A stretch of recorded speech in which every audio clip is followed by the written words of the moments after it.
On my left I've got Nadim, who is the artist behind the pieces that we're sat within today.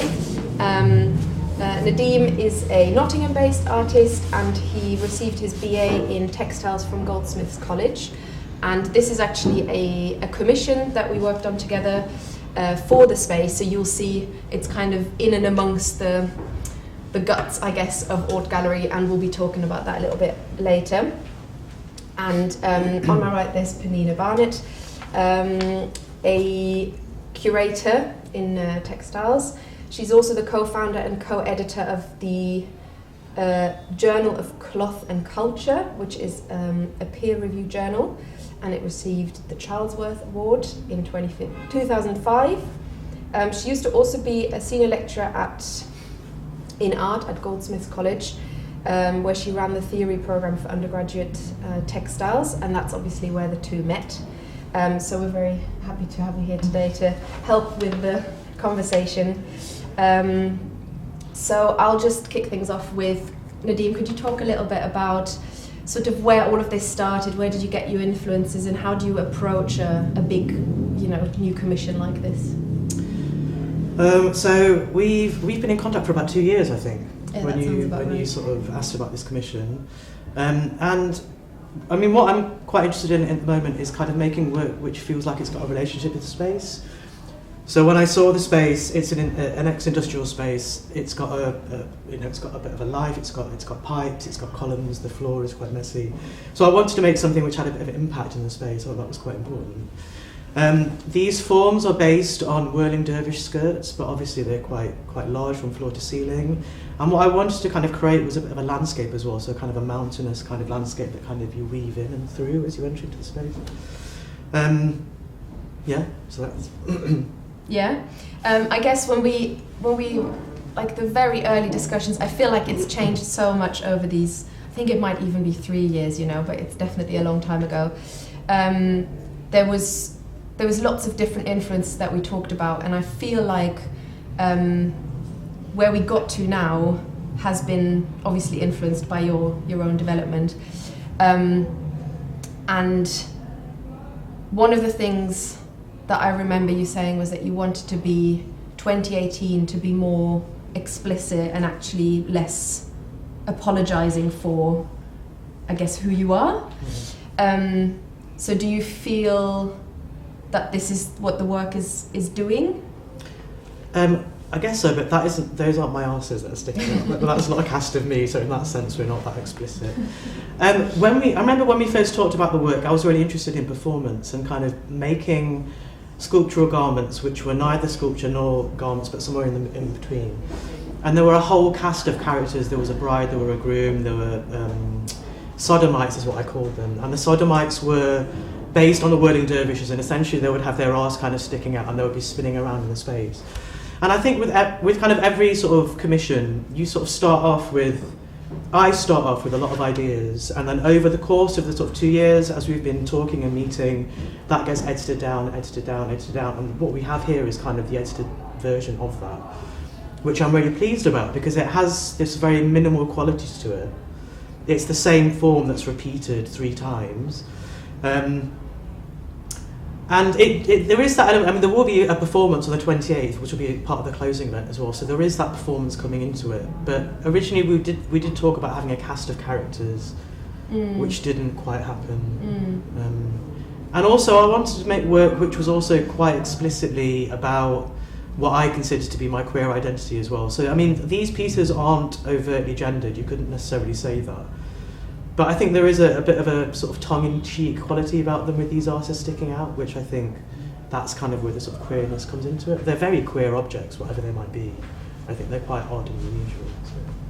But what interested you about the whirling dervish? I mean, apart from the actual form, was there something about Sufism or that spirituality or religion? Yeah, definitely. So I was brought up a Muslim, but I don't practice. I think once my sort of sexuality began to dawn on me and I sort of began to embrace it more and more, my relationship to God went the other way, and I sort of decided that actually God is not a good thing in my life anyway.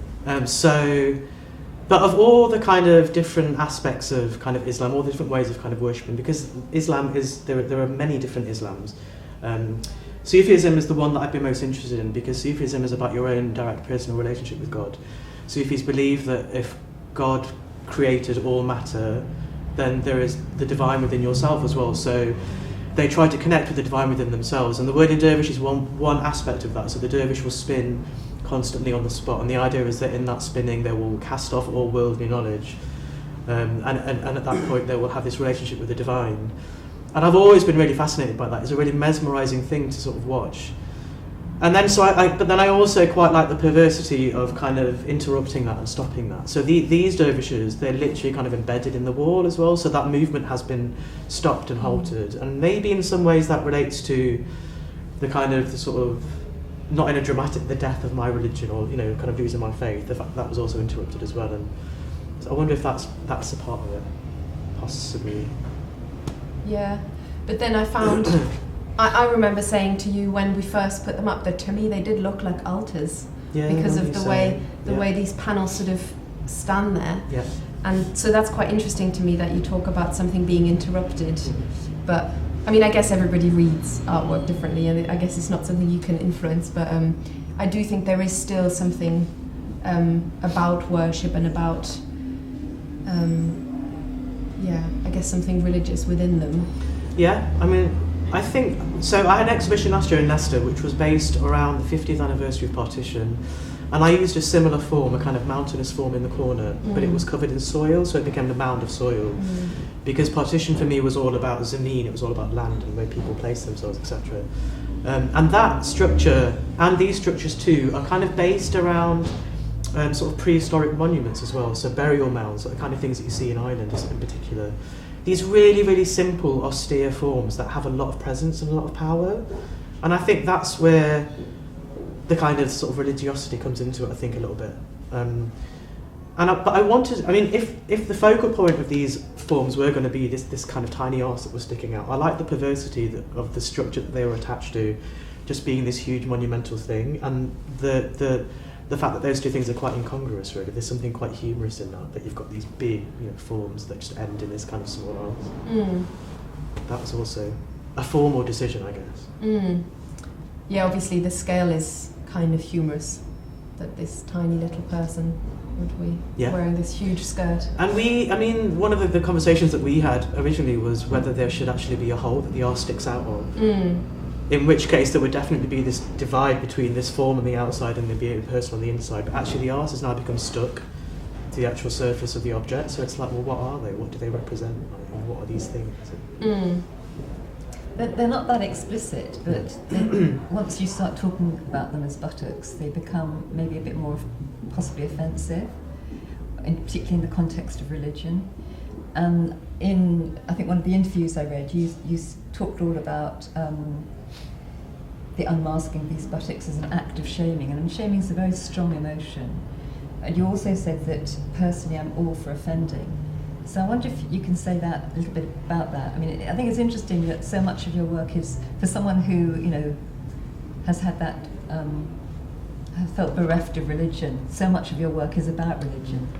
So there's a kind of, and then a kind of need to offend. I mean, I know there's humour, but where does that need to offend come from?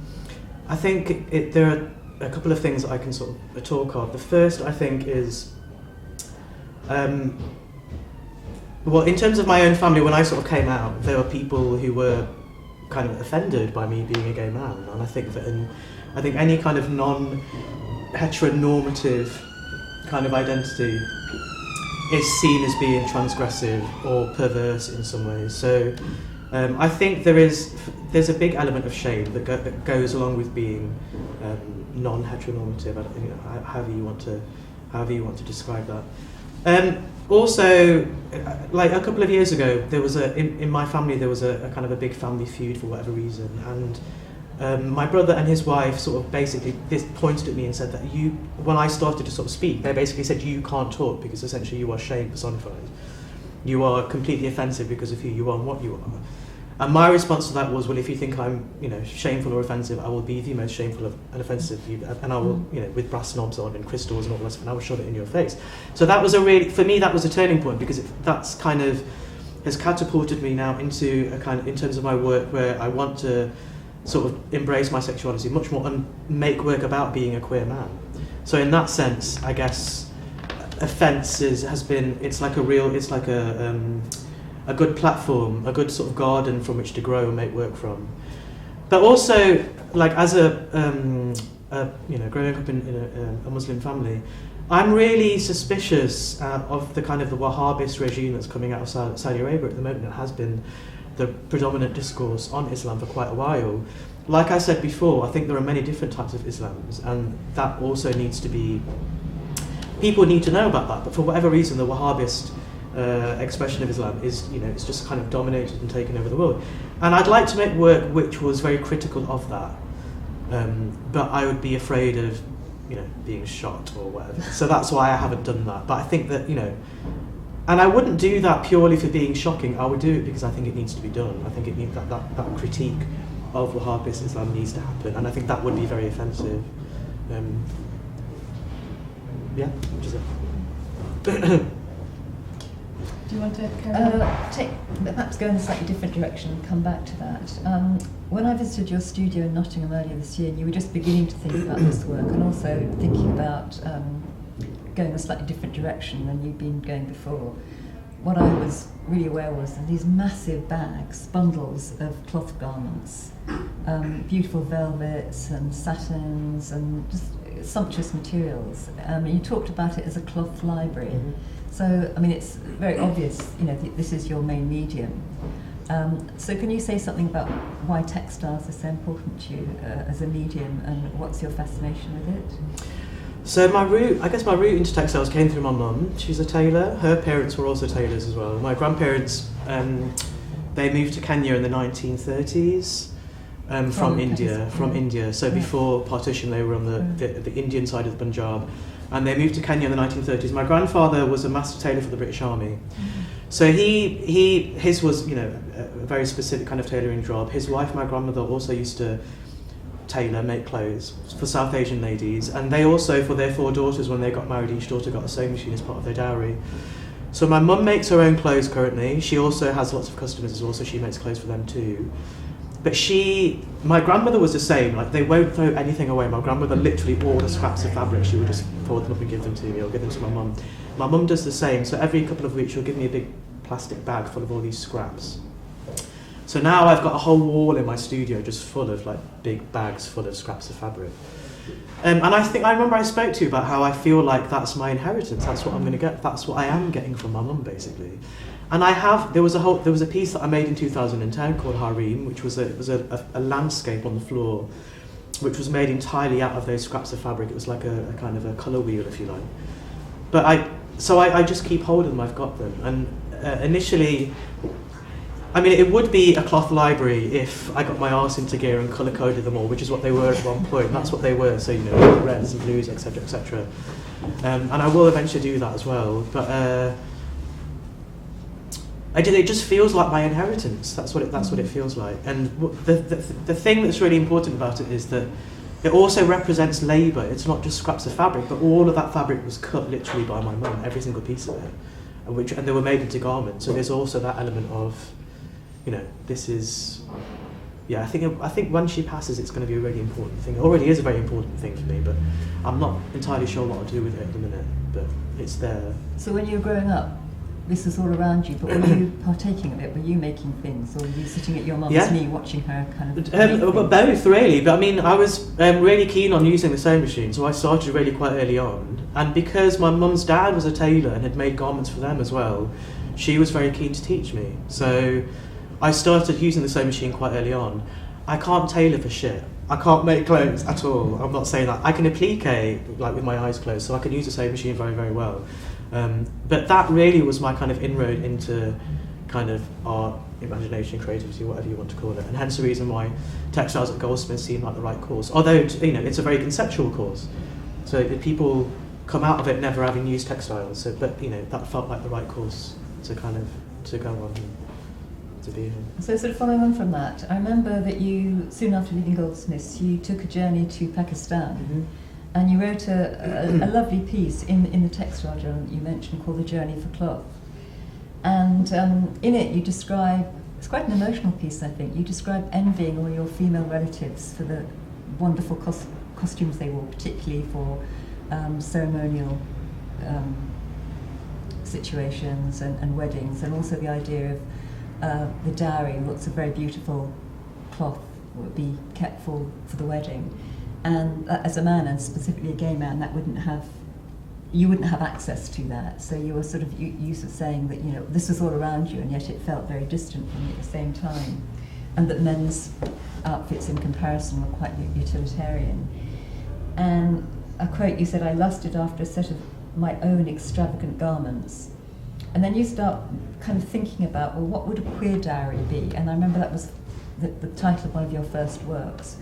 And I think what's interesting is that you take this kind of notion, or this kind of idea of a queer dowry, as permission, you say, to explore cloth as a kind of gateway for you, for your imagination, cloth as desire, this is how I think about it, as desire, as the sensuality of cloth, as fetish, as access, as well as celebration. So there's two sides of that.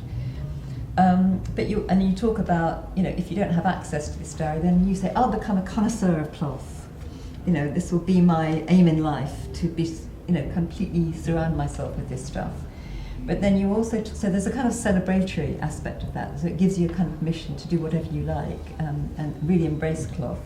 But then you say it's a kind of substitute, the sad compensation of being a perpetual outsider. So there's a kind of celebration, and there's also a sadness in this engagement with all this beautiful material. And I wonder if you can talk a little bit about that.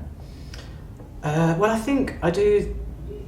So, some of my earliest memories are of being at weddings, family weddings, and seeing my aunts, my grandmothers, all the female relatives wearing just incredibly, you know, embroidered, colourful, beautiful garments, and the men wearing, you know, just very utilitarian, not wearing that, basically, essentially.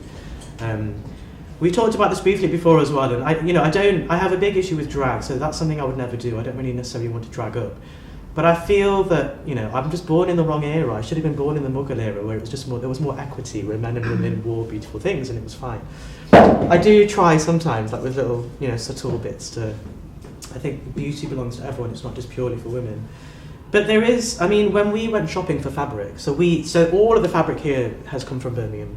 And like whenever I have got public funding to do an exhibition in a different city, I like to buy the materials from that city. I like to keep it local. So we went to Soho Road to buy all the sort of colourful fabrics. And I was like a kid in a sweet shop. I absolutely loved it. Like, you know, because what I grew up with was my mum and her sisters, there was this economy, like, you know, they would always swap clothes. Clothes would be sent off to Pakistan to be embroidered, so there was always matching, like, trousers with tops, with shawls, and what colour embroidery, etc., etc., etc. And that's just, you know, because I've grown up with that, it's sort of second nature to me. So I was literally like a kid in the sweet shop. And I think you said you were really surprised about how quickly I just went in there and sort of just put all this fabric together, walking here, just putting it all out. But I also know that, I guess in a sense, I mean, all of the work that I make is, in a way, kind of like my dowry, I suppose. Like, I guess the one thing about, like, what do I mean by that? Like, well, I guess I just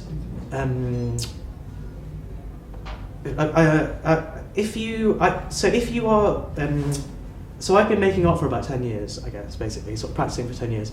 And sort of last year I kind of had a bit of a sort of an art existential crisis where I wasn't quite sure what I was doing. And I guess if you are going to sustain your practice, you have to sustain it by making work which basically kind of it feels like fire on the inside, essentially. Mm-hmm. That's the only way you can do it. And if that, you know, so you have to constantly push yourself. And so I sort of feel like that's what I've been doing with my work as well, not necessarily in scale, but I'm hoping more in concept as well, and just making it more subtle. I hope the kind of colours and the vocabulary that I'm using. But I also think that every piece of work that I've made is a kind of a story of an ongoing narrative. So in that sense, it's like it's always like a dowry. It's like my dowry in that sense, I suppose. Like, does that make sense? Does that make sense? Ish. How can I make it more sense? I don't know. You're creating your own dowry. I guess that's not very... I think it's a wonderful concept, actually. I wouldn't necessarily, it's not a dowry, but I guess it's like, you know, I can't... Yeah. But there's, I mean, the thing, being born a gay man, there is no roadmap like there is for straight people. You would argue that, many of my straight friends would say, well, there is no roadmap for us, but I would say no, try being born gay. That's a very, it's a similar thing. So I come from a Punjabi culture. In Punjabi culture, in terms of the language, it's very, very specific. So, for example, there is a specific title for your mum's younger brother. There's a specific title for your mum's eldest brother. Similarly, in a Punjabi wedding, there are roles for people. Your mother's side will do this, your father's side will do that.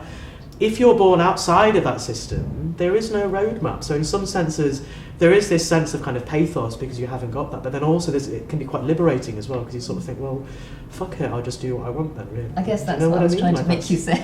Yeah, there you go. Yeah. But it's interesting because a lot of your work before this has been incredibly ornate and quite excessive. And I'm thinking about the Three Graces project that you did for Turner in Margate, which was an absolutely huge piece. I know you did it collaboratively, but incredibly ornate and detailed. And but is that? And in contrast, this is much more toned down. So I wonder if you could say something about the excess, the over-ornamentation, because over-ornamentation, in a similar way, it has two sides. It can be incredibly exciting and sort of celebratory, or it can be quite oppressive, like a Victorian interior with too much furniture. Yeah. So, this is pared down, but can you say something about what I call the excess? Yeah. Because we had that conversation. I was saying I felt overwhelmed by it. Yeah. Well, I think the spaces that I've always found really inspiring are churches, basically. Churches, and when I've been to Pakistan and also Morocco, mosques and madrasas as well, like Islamic schools. And purely because they are decorated from floor to ceiling, completely overwhelming, and that's the kind of feel that I'm just really interested in that, and also in terms of the artists that I like, it's spectacle that I'm interested in, and spectacle. That's not to say that spectacle can't be a small thing. But people like Joanna Vasconcelos, for example, like her huge suspended pieces, which are completely absurd, but also there's something quite threatening about them as well at the same time, I find. And excess, there's something quite transgressive, I think, about excess as well, and also embellishment and decoration, because it's complete artifice. In a way, it's almost like removing, it's kind of like a skin which removes you from reality in some ways, I find. When you go into a church, I remember talking to one of my colleagues in Nottingham, Wayne Burrows, is a writer who saw the piece in Margate. And I talked about how that piece was just purely theatrical. These are purely theatrical as well. What stops them from being a stage set? Absolutely. And he said in a similar thing, what stops a church from being a stage set as well? Which of course that's what it is. And when also I'm obsessed with the Tudor period, but also the Mughal period. When I went to Lahore for the first time and we saw the palace in Lahore, I can't remember the name, but there was a Sheesh Mahal, which is essentially, it was part of the female quarter, and these rooms just covered in floor to ceiling with mirrored tiles, and they were camp as tits, completely like camp as tits, like the most overwhelming spaces I've ever seen, but I just like that. I don't know what it is. Maybe it's part of the gay gene, I don't know. I just really like it. But then this work is very different. It's much more somber. Absolutely. And I think that's a different direction that I want to kind of go in. I like the idea of these kind of small, well, they're not small, but small kind of lozenges of intense kind of activity, colour work, whatever you want to call it, surrounded by, quite plain sort of plain fabric. But these pieces were also very much inspired by the painting, the Somerset House Conference, in which you do get these two rows of these men, incredibly important, powerful men of the time, just wearing these very thick set black robes, and it's just a really bizarre composition, like this row of this blackness surrounded by all this ornamentation. So that also fed into how these pieces looked as well. There's so much to ask. One thing I was just thinking about was you talk a lot about very sort of polar opposites. So you talk about something being somber and simple, and then sort of completely over the top and ornamental. And I'm wondering if this is maybe the first time this is, that you've done something like this in your career, where you've really gone from usually being much more over the top, I guess, for want of a better word, to much more pared down, but still having those those very polar opposites within, I guess, you and also all your ideas and your research. Yeah, definitely. I definitely say that. Yeah, and I think that's really where this is moving your practice along, I guess. Yeah. I mean, I think the artists that I admire the most, they have this kind of language that they develop, and they are developing constantly over the course of their career. And it's always about editing and kind of sort of refining what your visual language, what your visual style is. And I kind of hope that I've been able to do that with this work as well. Like the Margate project was amazing. So that was the Turner Contemporary commission where I worked with 19 other people to make that piece of work. When I look at that work now, I feel embarrassed by it. I think. Why? Because it's so over the top, and it's just really. But that's being judgmental in the way that I was kind of being a bit. But I don't know. It just doesn't feel conceptually very, very strong. I don't know. I'm not sure. And I think maybe there were some parts of it that were quite rushed. I don't know. To me, it felt very celebratory and also very much a spectacle. Right. It was the idea of the Three Graces, but it was an incredible. I think what draws people is looking at all the technique and the colour and how's that made, and the kind of conceptual thing of putting all those different pieces together into some large installation. Yeah. And it was very celebratory and quite overpowering. Yeah. I mean, very different than this.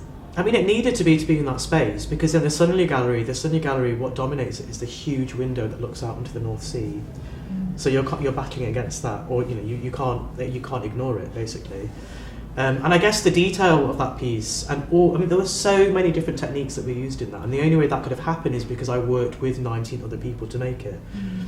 What I was very conscious of with this piece, it was just me in my studio making this work. I want to make something big, I want to make something immersive, monumental, but it's just me, and it's just these two things here that are doing it. So how do I achieve that? And so it was also kind of a pragmatic thing as well, thinking about possibly having these kind of small areas that are quite intense, but then these huge forms. Because what I like about these forms as well is the way in which they kind of take a huge bite out of the gallery space as well. I love that, the fact that you've got this, what's going on inside them, I just like that it swallows up the gallery, I guess. And funnily enough, nearly every single visitor asks what's under them. Can Right. we have a look under? Yeah, okay. And I always say, just don't lean on them. Okay, yeah. I tell you what, I was just thinking, when I came in, I said to you, can I touch it? Because of the thing about you can't touch stuff in galleries. And there was a part of me that's a bit disappointed, because cloth is so kind of sumptuous and velvet is kind of soft and skin-like. And obviously for practical reasons you've fixed it so that all these folds are kind of in place. Mm-hmm. And so in a way you've taken away the clothiness of the cloth, the fact that it could be scrunched into different directions. I mean, it's kind of set if you do touch, if you're allowed to, the actual folds. They're really quite hard, so it's quite a contradiction. I'm really interested, I think that all those bags of fabric that you talk about, the big scraps that I've got, I'm really interested in trying to find a way of using fabric like clay or like wood. When you say to people you're a sculptor, what material do you work in? And I have to explain, actually, I'll make assembly. They're kind of like assemblages, really. You build a structure, then they're decorated, etc., etc. But using fabric in that way, just dipping it in PVA, and especially on the floors, it feels like sculpting with clay or something like that. Which I just really like that technique. And there is that perversity of when you touch it, it's completely hard. And it just wasn't what I expected. Because I wanted to sort of stroke it or feel it, and it didn't invite that. I think on the actual applique you can stroke it if you'd like to. I'll look for the right bits. Great. I mean, I think we're nearly at the end. I don't know if Pennina, you've got one last question, or you're okay? I'm fine. Should we open to the public? Anybody got any questions for Nadim or us? Yeah, please. What I wanted to ask is much more about the materials you do choose, the fabrics you do choose in the pieces, because they're different satins and velvets and how important that is, and why you have, or the brocades that are in there, why you choose these ones. Is it a question of color? Is it a question of light reflections? Is it, I just love to work with velvet and I need to play with it, that kind of thing. Because when I was standing in front of it, I did kind of think, what made him choose that one? I think it's a combination of many different things. So going back to the Somerset House Conference, during the Tudor period, things like the brocades and the velvets would have been incredibly expensive materials. There were whole economies of cloth at that point. So that's partly what inspired some of the materials that I've used, but also the shop that we went to as well. It was purely limited by that shop. So when I think about putting colour together, it's kind of like a piece of music. So you'll have the base colours, which are the kind of the larger ones. So on this piece, the kind of the light blues and the dark blues, which are the satins. And then you kind of go up in scale, I guess. So you've got the kind of the reddish orange velvet and the brocades. But I started with the brocades. They're the ones that my eyes just go straight to those, because those are the most expensive, the most luscious. And also because I was aware that in this environment I wanted it to be quite dimly lit, and I knew that they would glow, those fabrics would glow in this light. Are you concerned about the quality of it, whether it is kind of really cheaply produced Chinese, whatever, brocades, or kind of hefty silk velvets, which all from a tactile point of view, the textile has, of course, when you wear it, and so it's very important. But when it is used in the sculptural way that you're talking about, it's not necessarily touched, No. and it's only the reflection, the images that come out of it that are important. And Yeah. I mean, I buy my materials from all over the place, so I go to markets quite a lot, because you just find just really unusual fabrics. But I think, going back to the idea of being a connoisseur, I wouldn't necessarily say I was a connoisseur, but you can just feel the fabric, you can feel the quality of it. You can just tell whether it's good or not. So you go feel it, and so if that's definitely. the one you want. Yeah. And I mean, again, like, the idea of transgression, there is something really exciting. It gets my heart pumping, buying a piece of fabric that's £30 a metre and then just gluing it on an arse, for example. There's something really, like, it just feels like a complete waste doing that, but it just feels really exciting doing it as well at the same time. Yeah, actually, your question made me think of something that we talked so much about all these ideas and everything that's in this work, and I think it is all in there, but there's also something very simple. It's just a very beautiful installation of fabric, and you can very easily just look at it and go, wow, that's pretty, and then walk out again, can't you, without getting any of all of those ideas. Yeah. Which I don't think you mind at all from having met you. No, I mean, Pennina also spoke about, she didn't realise there were arses in them, and they are very much kind of disguised in a way. They're not overt, I don't think. So there is that sense of discovery. There is something that the audience has to kind of discover and look for, I guess. But yeah, so people might just walk in, lovely pattern, lovely fabric, walk out again and not even know that there is anything other than that, which is absolutely fine. That, I don't know, maybe I don't know if there is an ordinary spectator, but I wouldn't really just see it as pretty, because the first question would be, well, what's going on here? Why is these shapes? Why is it ornate? What's going on? It's not just a shop window display. I think that would be undermining. No, you're right. I think what I meant was that it's not a conceptual exhibition, or what you think of when someone talks of conceptual work, of like a piece of metal on the floor or something. Yeah, there's that's something a very particular idea. Yes, that's a of course. minimalism. Yes, of course. And that conceptual can mean lots of other things. Definitely. I've got a question over there. Yeah, I mean, that kind of leads on to what I was curious about. We were talking about a previous exhibition you did, and you were kind of maybe having second thoughts about the decorativeness or the overtopness of what you did before. And I'm wondering whether that's got something to do with the problem that the contemporary art world still has with the idea of something being decorative. Because it still is a problem, there's that tendency to be dismissive of something, even if there's a conceptual edge to it, just because it's decorative and pretty or beautiful. Yeah, I think that's definitely a big part of it.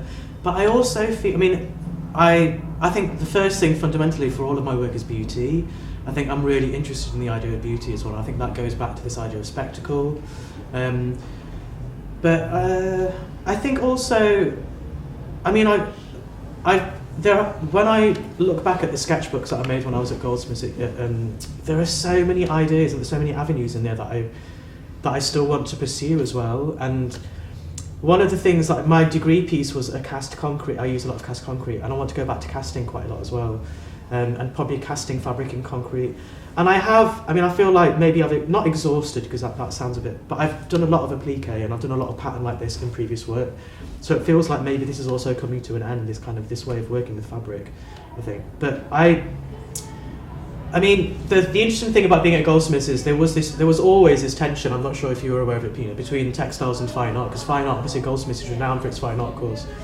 The textiles course predates the fine art course, right? It was there much before fine art was, if I'm right. Am I correct? I'm not sure. Okay. But I'm very I guess quite cocky in terms of like decoration in my work. I don't give a shit if people don't like it. I just think whatever, that's it. That's actually, I think you can marry decoration and concept. I think there's nothing to say that you can't do that, and there are plenty of artists in the world who do that and have done that as well. Just look, there's a whole. Just look into art history. There are many artists that have done it. Do you ever draw into your flat pieces? And Sorry, do you I? ever draw your own pattern onto the fabric, or do you ever use dyes to change the colour? I've not used dyes, partly because I'm quite lazy, I guess, and you can just buy every specific colour of fabric. But I have at uni. I dyed fabric to match specific paints, and all of those shapes, they're all drawn out first. So that's all of the patterns I've drawn out and then cut out the fabric. So. But if you wanted to shade something from dark to light, you might need to use a dye. Yeah, absolutely. Yep. Now these patterns which you have got, they're very much. If you look at I'm talking about in terms of Islam, the decoration or calligraphy with the decoration, especially with the Quran. If you look at, they have got they are very much elaborated with that, and I think simply because the color it developed because the color and the writing and the structure was because in Islam you're told not to draw picture of faces. Yep. So therefore most of the energy went into color, into shapes, into decoration of and as you were saying, talking about mosques, they have got elaborately decorated in terms of this is basically for visual appreciation of visual, looking at something which sort of brings you closer to yourself, because or is it supposed to be closer to God? Well, it's actually you are doing these colors, especially to what you call for you to bring you closer to God, or the color is very much another way of appreciating what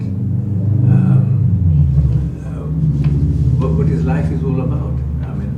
The thing is that paintings were sort of in European, sort of from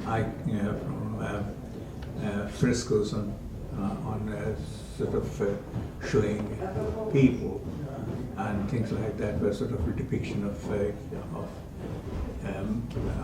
saints and things like that.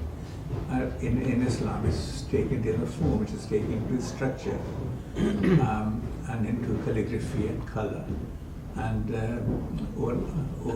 ornation of sort of geometrical, from concept of geometrical shapes into elaborate designs and things like that. And I'm sort of looking at it, some of those shapes are sort of like patterns which can be repeated over and over and over if you want to. Yeah, I mean, the sort of language that I've developed for the applique that I've used in various different pieces, it comes specifically from things like in the Mughal Empire they used a technique called pietra dura, which is inlaid marble work, and the Mughal emperors, they imported craftsmen from Italy, because Italy was the foremost centre of it, to come over, and they worked specifically on buildings like the Taj Mahal, for example, and also some of the palaces as well. But also I went to Venice for the first time last year, so you see a lot of pietra dura in the churches in Venice. But also these forms are also inspired by heraldry as well, so kind of... It is, because there's lots of different combinations. It's over mingled with sort of from European into the Mughal, what you call way of thinking. I mean, the elaborate decorations and things like that, which has been in palaces and things like that, and also in Mughal male and female clothes. Ornaments and things like that very much have sort of cross culture from different areas and come in to. I was only looking at in terms of this that certain inhibition in certain religion have channeled people to do things in different media. I'm talking in particular in Islam, but towards the elaborate calligraphy of writing, and these are also very structured in terms of shapes and lengths and things like that. And the same thing happened with in the Islamic architecture. Yeah. The concept of you were talking about the concept of dervish, which was a concept which started with Rumi. Yeah. But the thing is, the philosophy of Sufism is much older, and it was because Rumi's concept of looking at the question of why are we here in this world, who are we, and it is his thinking about that which is taking him to a point where he started sort of thinking about it and started turning, where you're moving at a direction, but it's no specific direction, it's just moving. And that is how the whirling dervishes came about, is trying to find self. Whether you call it, as you were saying, question is that the notion is that the Creator is within you. One of the, I don't know how much you will probably remember. Quran, one of the verses is that God is as close to you in jugular vein, meaning whether you see Him or not, it's the closeness of it, and that is the what you call concept of any what you call meditation of Sufism or anything like that. It becomes a form of self-hypnosis. But you can call it that. Well, but the thing it is, can be a trance. the thing is, it's an ever philosophical thought. It's where do we come from, and why are we here? Thank you. We had another question over there. How much would you say that your art reflects your mood, your emotions? Because you were talking about that you had that kind of existential crisis. That's why it's all so black and dark. Yeah. So do you think that artists in general, their work reflects their mood, their emotions at that particular time? Or, so can you be really angry and yet your work is really calming, or vice versa? Can you? Yeah. Is it about that? Does all your art reflect that moment where you are in your own personal life? Is it about that? So I'm working towards my first international solo show, which will be in LA in 2021. And the work that I'm developing with that, I've been carrying around with me for quite a while. So it's been growing for like a number of years, I think. And they're pieces that just kind of change and grow. So in that sense, like, I don't know. I've never I don't make work about how I'm feeling in the moment. And I think it changes from each artist, I guess, really. But because you can't really whip these up in a day, can you? If I was doing a painting and feeling really angry, I could sort of do that and get it all out or something. But I think my work there are themes that I've been exploring over the past 10 years, which kind of have sort of change and grow with me as I change and grow as well. And they get, different lights get shone on them, and I see them in a different perspective. And so in that sense, I don't know if that answers your question. When you were talking about making offence or causing offence within the work, is as a theme through your work, and is that, I don't know whether that's an emotion or a feeling in terms of your reaction to how issues around or conversations and reactions to your sexuality and that kind of thing is it, so I suppose that's what I'm kind of also. Yeah, I guess I'm just constantly an angry child spitting my dummy out. I think in my work, maybe wanting to cause offence, possibly. I think that is, yeah. So, like I say, this body of work that I'm developing for LA, it's about offending the gay community, basically, because there's a lot of very, dysfunctional attitudes within the gay community, especially if you're a gay person of colour, and that's so it's about essentially poking a finger at that, and I'm a member of the gay community, so it's also poking a finger at me as well. So that's what I'm. Does that make sense? Yeah. Do you think the attitude is worse in America than here? Well, I guess America, traditionally, is the birthplace of the gay rights movement. The sort of Stonewall, etc. I think the idea of being a professional gay comes from America as well. I think maybe gym culture comes from America. I don't know. I think there's more prejudice there than here. I'm not sure. I don't know. I mean, I went out last year to LA for the first time, and I didn't really. I think I'll need to ingratiate myself in the gay culture or the gay community in LA, and then I can get back to you on that one. I think that's all. But I guess it's a big difference where in America. I mean, America's so big. Yes, yeah. It's lots and lots of countries, isn't it, in a way? Yeah. So sometimes it's quite hard to make an assessment like that. But they certainly do have a very. The AIDS crisis happened in America, didn't it? It started in America, so they've got a very, so essentially it's the birthplace of gay rights and gay. But so it's got a very different kind of. Anti-gay, possibly. Possibly. Yeah. We had another question over there. Yeah, just talking about, I guess, essential issues of sort of looking at the gay community. I think historically that's been a big problem, possibly with other minorities as well. That when you start sort of critically examining what's going on within a community that already puts up with a lot of shit from outside, there are issues with that as well. I'm kind of curious about how you approach that. I think you're right what you're talking about.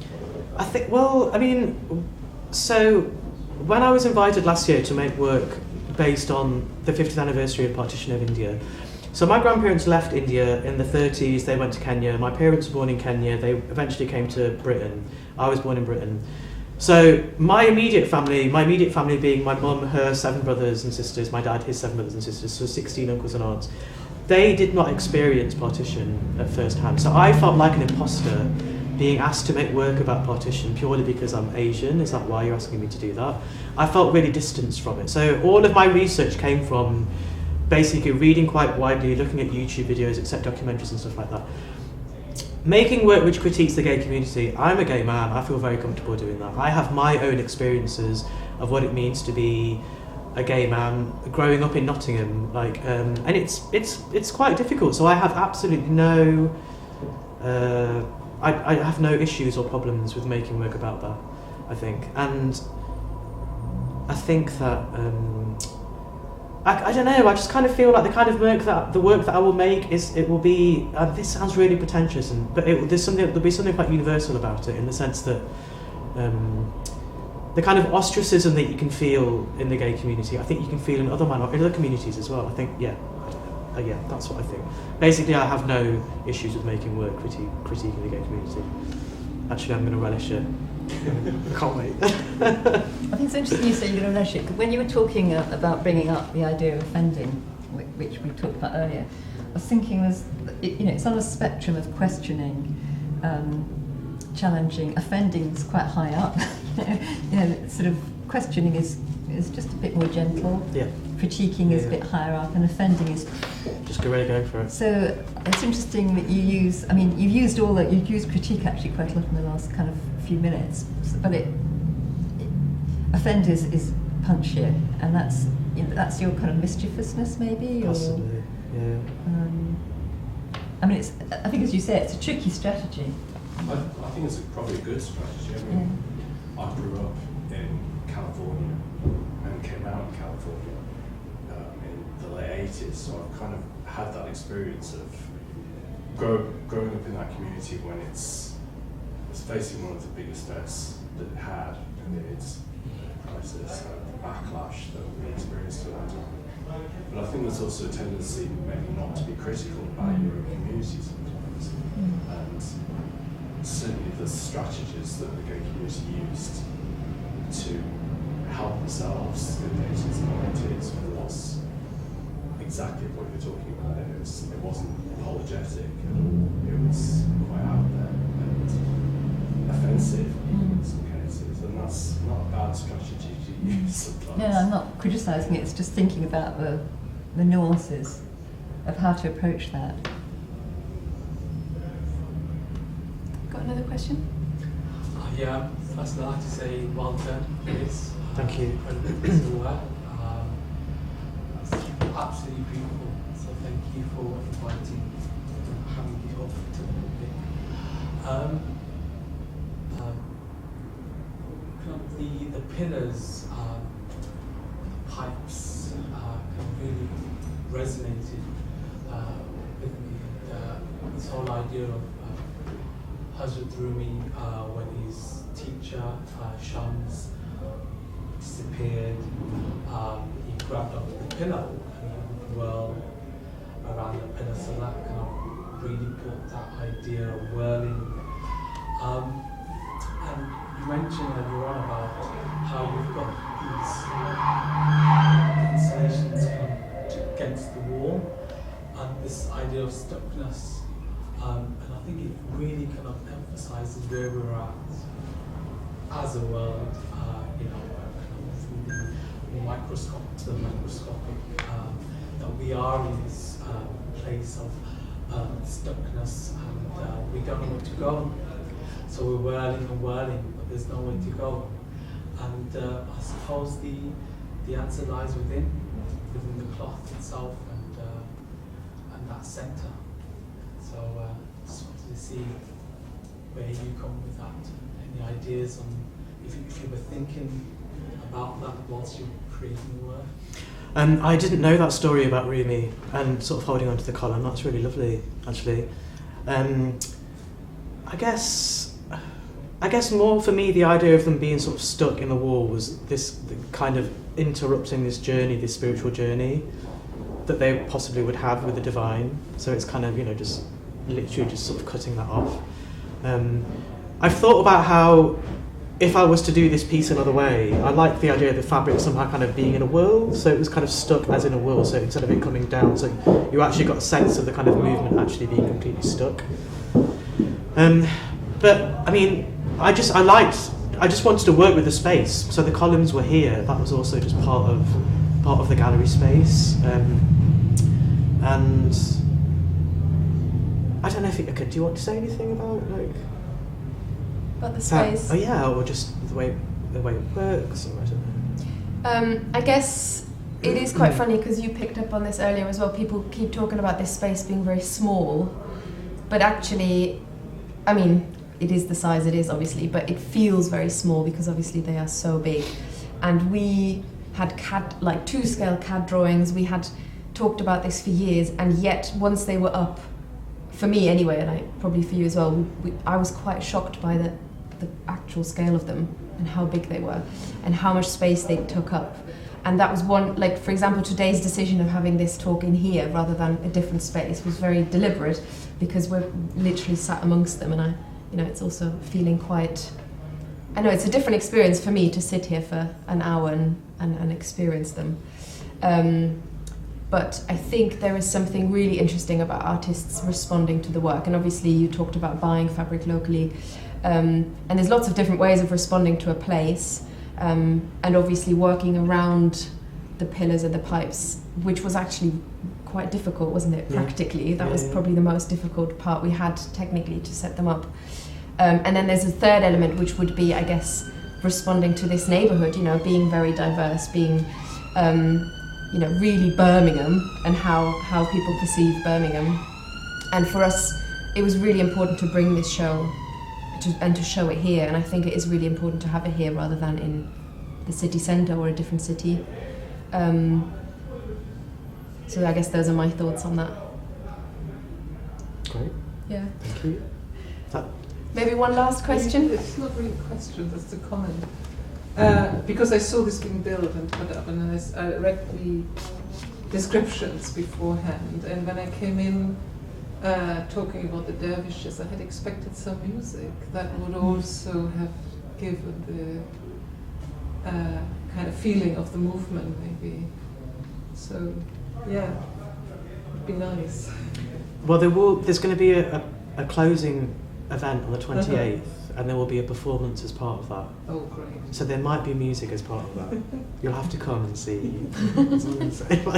Little teaser. I think that's interesting, actually, because that's so much part of that Yes, ceremony. I had kind of quite expected it. Yeah. But I guess it should have been a record that's just stuck. That's what it should have been, just Yes. constantly. Yeah. Just like, and yeah, can you imagine invigilating that? Well, that shouldn't We've be been your climbing concern, it. should it? No, but, you know, yeah, that's what it should have been. A stuck record. Thank you. Thanks everybody for your comments, and thank you both for taking part. You're welcome. Thank you for coming. Yeah, thank you.